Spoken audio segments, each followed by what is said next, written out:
Hi friends, welcome to lucky Lakshmi channel. అందరూ బాగున్నారండి? నేను కూడా బాగున్నాను. ఈరోజు చెద్దన్నం చేస్తున్నానండి. చూడండి, నేను తయారు చేసే విధానం కావాల్సినవన్నీ ఒకేసారి చూపిస్తాను. చూడండి, ముందుగా ఒక గ్లాస్ రైస్ తీసుకున్నానండి. మీకు ఏ గ్లాస్తో తీసుకోవాలనుకుంటే అది తీసుకోండి. ఒక గ్లాస్ రైస్ని తీసుకొని బాగా కడిగి ఒక హాఫ్ అన్ అవర్ ముందే నానబెట్టి పెట్టుకుంటున్నానండి. ఇది మనం 5 కల్లా, ఈవినింగ్ 5 కల్లా మనం చేసుకోవచ్చండి. నేను కుండలో చేస్తున్నాను. ఆ కుండ సగం కొంచెం లోతు ఉండేంత వరకు ఉంచి మిగతా వాటర్ అంతా పోసుకోవాలండి. చిన్న గ్యాప్ ఉంచాలి. అవి వాటర్ కూడా బాగా మరుగుతున్నప్పుడు, ఎసరు మరుగుతున్నప్పుడు నుంచి ఈ నానబెట్టుకున్న రైస్ని కూడా వేసుకోవాలండి. చూడండి, మొత్తం రైస్ అన్నీ అలా వేసేసుకున్నాక ఈ రైస్ని మనం బాగా మెత్తగా ఉడికించుకోవాలండి. మరీ పలుకుగా ఉడకబెట్టుకోకూడదు, చెద్దన్నం కదండి. ముందు మనం ఈవినింగ్ 5 కల్లా రెడీ చేసి పెట్టుకోవాలండి. ఇది నేను పాలు పోసి పాలు పోసి కాదండి నేను చూపించేది. ఈ ఎండలు మనం తట్టుకోవాలంటే ఇలాంటి చెద్దన్నం మనం డైలీ తిన్నా పర్లేదండి. ఈ ఎండలకి చక్కగా మనకి ఎంత బాగుంటుందంటే రుచి కూడా చాలా బాగుంటుందండి చెద్దన్నము. ఉల్లిపాయలు పచ్చిమిర్చి కలిపి దంచుకొని కానీ, మామిడికాయ ముక్కలు కానీ, అలాగే ఊరమిరపకాయలు కానీ, మామిడికాయ పచ్చడి, ఇలా నిమ్మకాయ పచ్చడితో చాలా బాగుంటుందండి. ఎవరికి ఏది ఇష్టమో దాంతో తినండి. కానీ ఈ ఎండలకు మాత్రం మనకు వెంటనే శక్తిని ఇవ్వగలిగేది ఈ చెద్దన్నం మాత్రమే. చూడండి, అన్నం బాగా ఉడికేంత వరకు పొంగి వచ్చిందండి. బాగా అన్నం కూడా బాగా ఉడకాలి. చూడండి, అన్నం బాగా ఉడకబెట్టుకోవాలండి. ఒకసారి చూసుకోండి మెత్తగా ఉడికిందో లేదో అనేది. ఇప్పుడు రేషన్ బియ్యం తీసుకుని వండామనుకోండి, గంజి చిక్కగా వస్తుంది. అదే మనం బృందావనం కానీ ఇంకేదైనా మీరు వాడుతున్నది ఏ రైస్ అయినా కూడా వండితే కొంచెం పలచగా వస్తుంది గంజి. మనం చక్కగా తాగలేం కనుక పలచగా వచ్చేది నచ్చుద్ది.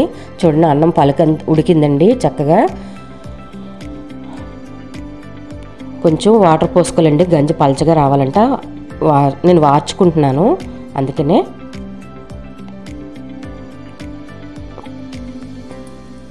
చూడండి, అన్నం అలా వార్చుకొని మొత్తం గంజంతా వడిపోయేంత వరకు ఉంచుకోవాలండి. ఒక హాఫ్ అన్ అవర్ పట్టిందండి అది మొత్తం అంతా వాటర్ అంతా కిందకి దిగిపోవడానికి.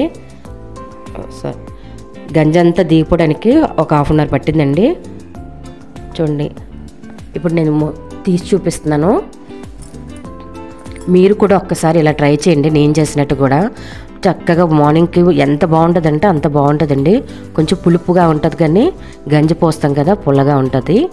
ఈ అన్నాన్ని అంతా మొత్తం చల్లార్చుకోవాలండి. బాగా పొడి పొడిగా వచ్చింది కదా, కొంచెం చల్లార్చుకోవాలన్నమాట. వేడి మీద మాత్రం గంజి పోయొద్దు. అలాగే గంజి కూడా చల్లగా ఉండాలి.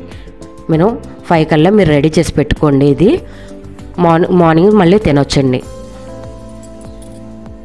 ఇప్పుడు గంజండి, వేడివేడి గంజిలో కొద్ది సాల్ట్ వేసుకొని అలాగే నిమ్మకాయ పిండుకొని తాగండి, చాలా బాగుంటుందండి. మనం వేడివేడిగా మన అమ్మమ్మలు నాన్నమ్మలు తాగి చెప్పేవాళ్ళు కదండి అప్పట్లో. అలాగే మనం చేసుకున్నాం. ఇలాగే చేశాను కదండి, నేను కూడా అలా తాగానండి. చాలా బాగుంటుందండి ఇలా వేడివేడి గంజి తాగడం కూడా. నిమ్మకాయ పిండుకొని చక్కగా సాల్ట్ కలుపుకొని తాగొచ్చండి.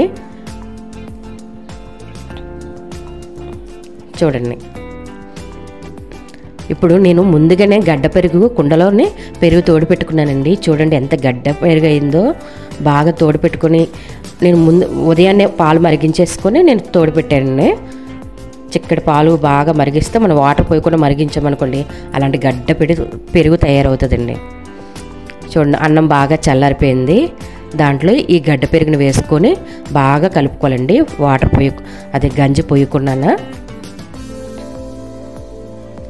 మనకు వేడిని తట్టుకునే శక్తిని ఇవ్వాలంటే చెద్దన్నమే మంచిదండి. టిఫిన్ల కన్నా మార్నింగ్ టైంలో ఇది కూడా తింటే చాలా. ఇప్పుడు స్టార్ హోటల్లో కూడా ఇది చూపిస్తున్నారు కదా, పెడుతున్నారు కదండి చెద్దన్నాన్ని. స్టార్ హోటల్లో కూడా మనకి పెడుతున్నారు. చూడండి, అలా గడ్డ పెరుగంతా అలా వేసుకోవాలండి. ఒక 4-5 గరిటెలు వేసుకోండి చక్కగా. సరిపోతే మళ్ళీ వేసుకోవచ్చండి. ఇప్పుడు ఫస్ట్ ఈ అన్నాన్ని మొత్తం బాగా కలుపుకోవాలండి. రుచికి తగ్గ సాల్ట్ వేసుకొని కలుపుకోవాలి. చూడండి, అన్నం మొత్తం బాగా కలుపుకోండి.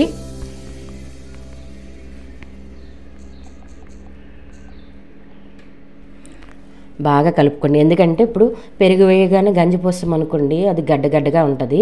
అందుకని ముక్కలుగా అయిపోయినట్టుగా అదే ముందు బాగా అన్నానికి పెరుగు కలిపి బాగా కలిపితే క్రీమీగా మనకు వస్తుందండి. పెరుగు ముందుగా కలిపితే మన క్రీమ్ లాగా చక్కగా అవుతుంది.